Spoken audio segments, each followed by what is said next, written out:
thrilled to be here with what I think will be the most exciting panel of the day with Pete Muller, founder of PDT. Just to give you a little bit of background and context, because there's not a lot of music setups at iConnections. Pete runs PDT. It's about a $10 billion quant fund. In the world of quantitative investing, Pete is extremely well known. He is as good a musician as he is an investor, which is also very rare. And he's agreed to play for us a couple of songs. So Pete's going to get up and play a song for us. Then we're going to have a little chat, and then we're going to finish with a song. So Pete, that sounds why don't you take the stage? Let's do it. Hi, all. All right, let's do it. All right. Got to bring my band on. Come on, guys. All right, let's hit it, How are y'all doing? Welcome. You are the kindred spirits, correct? Kindred souls. All right, kindred souls. Sorry, I messed that up. Kindred souls. No worries. Yeah, it's not Diplo, but you know. We just played a couple shows this weekend, and thought this would be fun. I am a nerd. Any nerds in the audience? Yeah. That's it? That's it? You know, people that dive into things and learn about them obsessively. I have a couple kids. My son is like that, and I wrote this for people who kind of took a little while to find their place in the world. It's called See You Shine. This is Andy, by the way. This is Martha. Woo!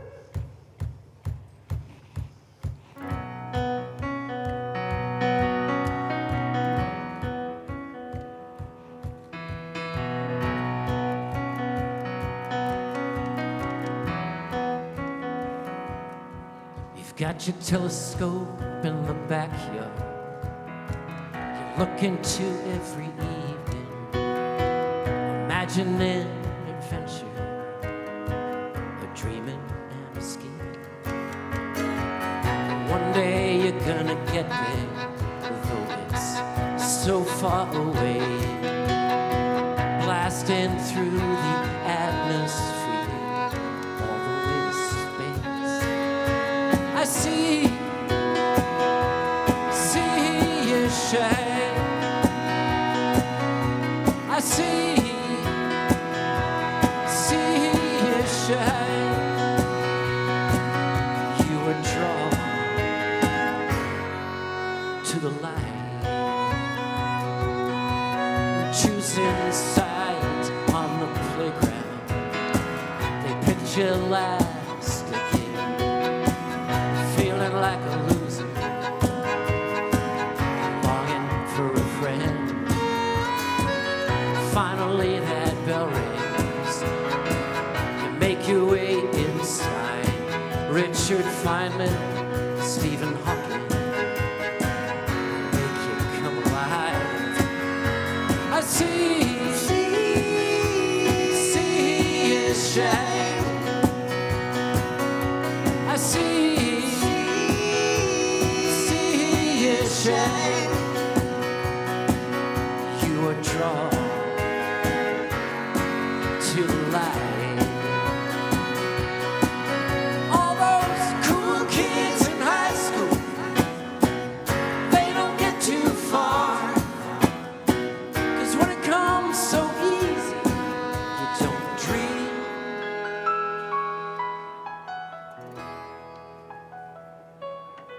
About the stars.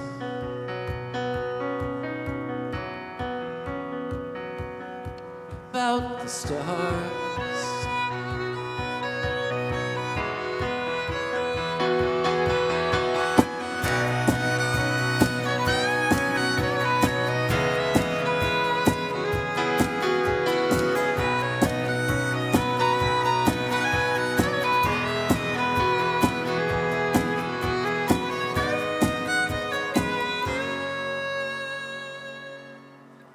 Sometimes the night sky gets cloudy, and it's really hard to see.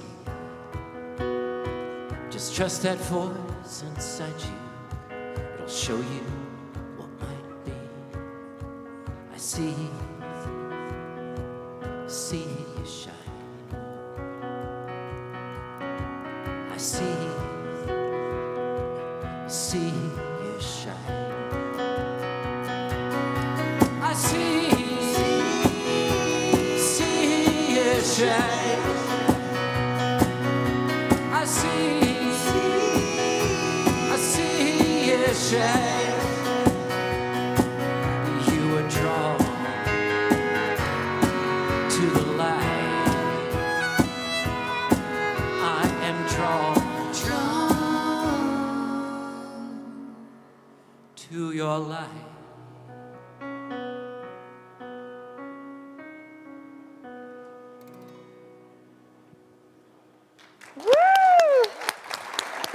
You guys.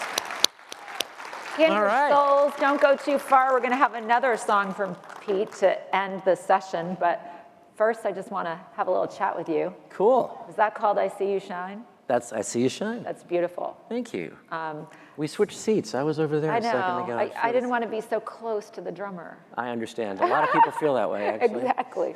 So Pete, you're running a $10 billion fund, that's no joke, and you have 6 studio albums out, and I think if I'm not correct, you've got 30 gigs booked for 2025 alone. How the heck do you do it? I know how you do it. You're running most of your own money, because if you're out fundraising, you can never do this. But no, give us a little perspective on PDT and your beginnings. So I started at Morgan Stanley in 1992. So that's like 33 years ago. My gosh, I'm feeling old for a second. And I had worked for a firm in Berkeley, California called Barra, and we did quantitative analysis, and I had learned to play poker, got pretty good at it, and I wanted to combine the two, and Morgan Stanley was looking for a quant strategist, and I convinced them that I could do some prop trading. And I got there and I realized that I knew a bunch of things that they didn't, but they knew a lot of stuff I didn't. And I built up a group, and it was way harder than I thought, but I'm really competitive.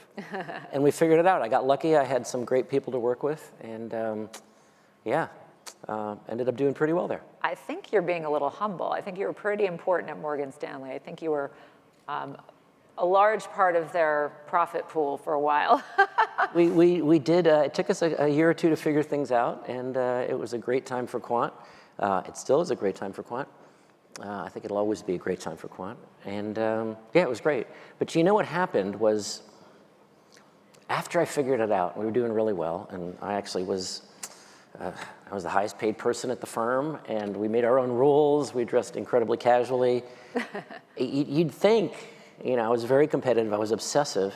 You'd think I would have been happy, and I actually was a little unfulfilled. Yeah. And one of my partners in the business decided that she wanted to move to LA and study psychology. My relationship broke up. I was too one-dimensional, too focused on winning, and which was great. And then once we achieved it, I was like, okay, what now? Yeah, you talk about almost burning out from investing, and that your music actually brought you back to your love for investing. Talk to everybody about that. We're all trying to balance our passions, and you know, not many of us actually leave the room. So what would you tell us about that part of the story and what you would recommend to people? You know, so when I was in Berkeley, I had a jazz band I would play with once a week. It was really fun. When I moved to New York, I had a grand piano in my apartment, and I hardly touched it. I was so obsessive about building the business. And that blew me up. And then I started writing songs about the relationship going wrong and realized, oh, wow, I want to do this. This is kind of the thing that I want to do. I did that for a while, and I cut a deal with Morgan, and I said, you know, well, it'll be fine. We've got these models. I'll phase myself out. And I was on a 5-year plan, and I was getting a little too obsessive about online poker and other things. And my wife said, you know, I think you missed the business. Maybe you should go back and check it out. And I walked in and trying to become an executive chairman, and pretty soon I was running it again. But I gave this talk to the firm. I do these quarterly talks reviewing what we do, and we're pretty open about it within the firm. And I talked about the need for balance, because for me, when I went back, I was playing music once a month downtown at a little place in the Village called Cafe Vivaldi. It was really fun. I was running the business, and I felt like I had balance. And I was talking to everyone. It's so important to have balance. And I have one partner. His name's Yarek, great guy. And he raised his hand, and he said, Pete, if you had balance, would there actually be a PDT? Would you have actually built it? And I said, you're absolutely right. I wouldn't have. So the philosophy now is whatever I do, I like to do full on and intensely, but take breaks. Yeah. And I think that's a recipe for a healthy life. That's great. Being really passionate about different things. So you are pretty freaking multi-talented, but so we know about your music now, we know about your investing. How about making puzzles? Tell everybody, you are a puzzle maker extraordinaire. Tell everybody about that so they could check your puzzles out. So yeah, no, I love solving crosswords. Any crossword solvers in the audience? Absolutely. You got a few up front here. Yeah, it's so I started. I've always loved solving puzzles. I do the Times Daily and all the games apps things. But I started creating them. I sent a puzzle in to Will Shortz, and I got a rejection. Then I got another rejection, and then I finally sent one in, and I didn't hear back. So I found a different place to publish it. And they were mortified that I had double submitted. So they said, send Will an email telling him you withdraw the puzzle. And I said, I don't even have Will's email. Yeah. And so I sent him, they gave me his email. I sent him an email. He said, oh, that's too bad. I would have published it. So I kept trying. I eventually got a whole bunch in the Times and then started doing my own monthly puzzle, which is now in the Washington Post. It's a music-based crossword. And yeah. I love doing that, and I'm mentoring a few people that work with me creating puzzles. It's a lot of fun. All right. My brain loves spinning. Before we hear another song for you, which is the most fun part of this session, we are at an investing conference. How do you see the world of investing right now? How do you see the market? Like, if somebody just asked you your thoughts, what would you say? It's interesting. When we were at Morgan Stanley and doing prop trading, if we did really well, people would ask us, well, how come you did really well? And if we lost money, how come you lost money? What happened? And typically, a quant is trading based on statistical systems that work on averages. Right. So it's very hard to have a view that you really want to represent in terms of where things are going. If you look at valuations in the marketplace, they are higher than they've ever been in a lot of cases, but that doesn't mean they can't go higher. Right. So forecasting market direction is a very low confidence bet, if you will. I do think that the world is becoming more and more quantitative, and it's bifurcating into people that are making lots and lots of bets that are averaged out, and there's a lot more machine learning, there's AI, there's a lot of computation going to that, and people that are diving into understanding individual companies very, very well. Yeah. And if you're somewhere in the middle, you get squeezed out. All right. So back to the music for a second. You had told me that your wife told you, if you really want to be good, play for strangers. Tell me about playing for strangers, which I thought was a great life lesson for any CEO. Like, don't play for the people who know you and love you already. Play for strangers, because that's how you know you're good. It's funny. I think she probably regrets saying that. Because now you're playing for strangers all the time. Yeah, 30 gigs plus is a lot. I try to balance it. Yeah. So early on, I would play in New York once a month. I'd have friends show up, fellow musicians, and we'd have kind of like a gig and a party. We live in California, so we do shows there too. I have audiences in both places. But she said, you should really, you're taking this really seriously. Yeah. You want to see if you're any good, go play for strangers. So we signed up the band for opening act tours. If nobody knows who you are, you can't sell tickets. And so we played with a couple other musicians, and we've been doing that a lot. And they give us somewhere between 30 and 45 minutes to play our songs. Amazing. And we kind of see how we do. And it's been great, because for me, learning and growing is what it's about. Right? You find something you love to do and then grow there. That's the secret of happiness in life for me, and I think that applies to most people. Amazing. So where do we find you online? How do we follow the music? What's the newest album? Give a little plug, and then getting you right back over there. Okay, we could do that. We'll bring the band back out. Do you guys want to hear the band again? Yes. Woo! Absolutely. I think, cool, we'll do that. You can follow me at PeteMuller.com or Pete Muller Music on Instagram if you want to check out the music, if you are interested in it. We've been touring around a bunch. We've been opening for Livingston Taylor, James Taylor's brother, who has his own following. We've opened for Joan Osborne, a whole bunch of people. I can list them, and that's cool. And all the info's on the website. We're working on the 7th record. We were just in outside of Bath at Peter Gabriel's studio and recorded 10 songs. Amazing. Really fun, so we're excited about that. All right, come on out, band. Let's go. Should we get the band out and do another song? Yeah, let's do it. Okay, let's do this thing. All right. We'll take you guys into lunch. You guys ready? All right. Oh. I got to thank Jen for doing that interview. Sure. Love it. Yep. My pleasure. I've known Jen for a very long time. We're neighbors. We're neighbors for a while, indeed. So it's funny, when you come to a show, I usually tell a lot of stories. We got a lot of time to kind of dive into things, you know where they come from, and but we're going to be heading to lunch soon, so we're going to do a song. A lot of people in this room are fairly well off, and that doesn't stop you from getting frustrated at all those first world problems you run into, you know? You sometimes, oh my God, this line is so long, or oh geez, I can't get any sleep, there's too much noise in the hotel room, so on and so forth. And it's so important to just go back and go, I'm actually pretty lucky, and to remember to be grateful. So that's what this song is about. It's called Show Up With Love. It's a new one.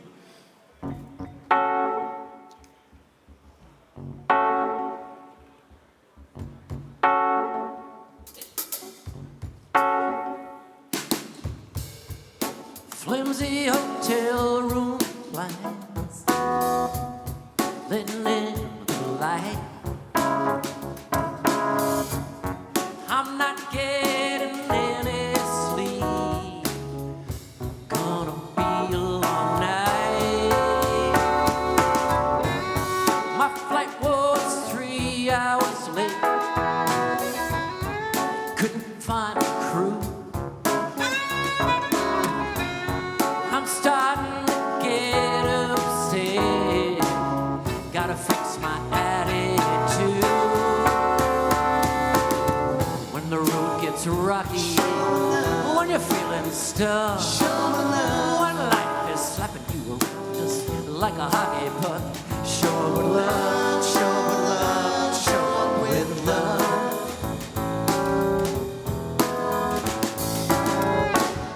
The line at the coffee shop, longest I've ever seen. Now I'm gonna be late for work. I got to get my caffeine.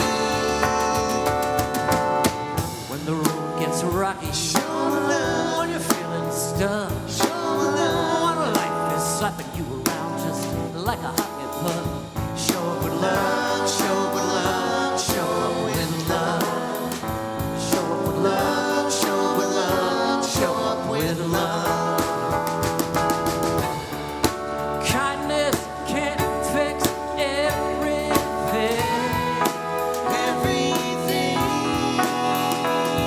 I just know peace of mind it brings.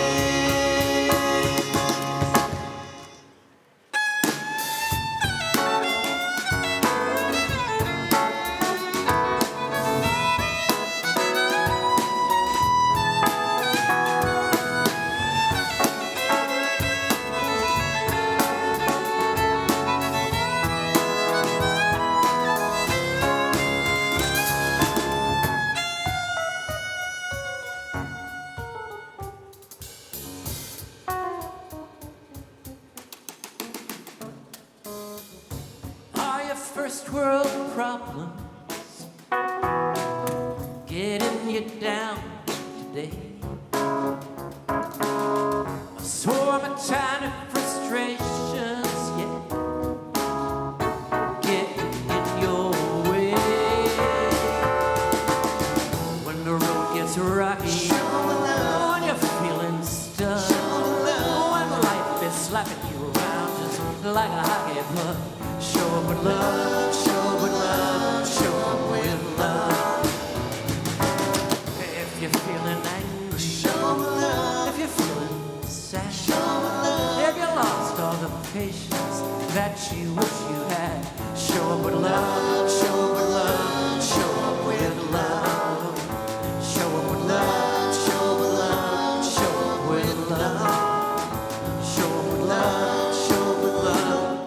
away.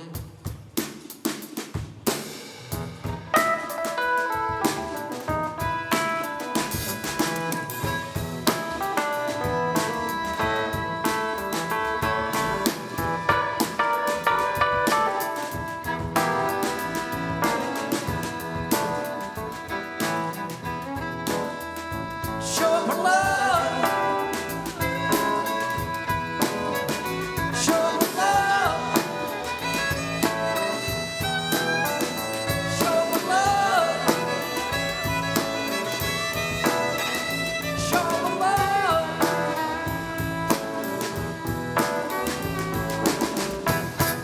Woo! All right, thank you guys. Right. Andy Mack, Yeah. Martha McDonald. Woo! All right. Well, thank you, Pete, for that. We have 1 minute left. Cool. So I thought we would end with some advice for this audience on, I know you're very evolved when it comes to spirituality, love, passion. You have found happiness. So give us your best advice in the last minute. Best advice in the last minute. I'm doing what I love. I think it's the best thing in the world to do what you love. And sometimes doing what you love is what everybody else is doing, and that's easy. And sometimes doing what you love is hard. And people tell you it's silly and you shouldn't try. Do it anyway.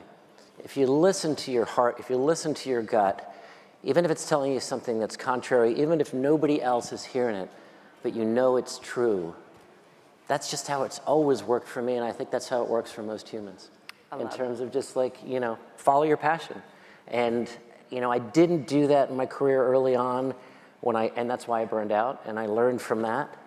And I just resonate. And if ever I'm up there playing on stage and it doesn't make me feel happy, I'll stop doing it and I'll charge into something else. It still thrills me. It's still so much fun playing with great musicians, and, our crowds have been really fun. So Well, just thank keep you doing for that. doing that for us. It was a gift. Thank you, everyone, for coming.